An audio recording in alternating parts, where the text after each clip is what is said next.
Огромна разлика во цените на основните прехранбени продукти, во зависност во кој маркет ќе ги набавите. Граѓаните во последните денови се растрчани низ продавниците во обид да начекаат поевтини производи, чии цени речиси секојдневно растат, како последица на економско-енергетската криза и загрижувачки високата инфлација. Невозможно е да се направи пресметка колку чинат основните прехранбени продукти за едно семејство, со оглед на различните цени во маркетите, бидејќи вкупната сума секаде би била различна, а количината на купените продукти иста.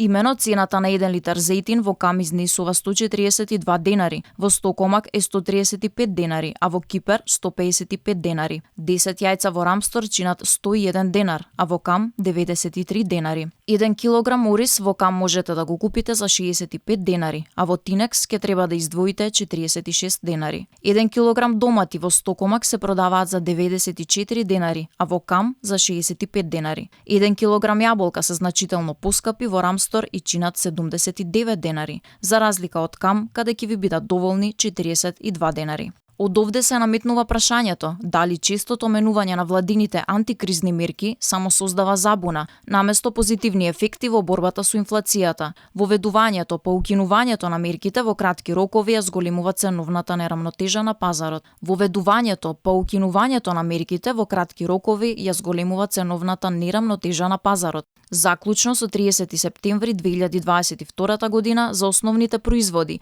леп, шеќер, како и масло за јадење се утврдува трговска маржа во висина до 5% за трговија на мало и големо. Трговската маржа е ограничена на 10% за брашното, макароните, шпагетите, оризот, кравиото млеко и јајцата. Но очигледно е дека ограничувањето на трговската маржа како единствена мерка веќе не дава резултати. Бизнисот постојано алармира дека се потребни субвенции за да преживеат, бидејќи со волку високи цени на суровините, принудени се да продаваат поскапи производи за да не ставаат клуч на врата. Финансискиот удар е најголем за граѓаните со најниски примања, бидејќи парите секој ден се повеќе губат својата вредност, па со една плата може да се купат се помалку продукти.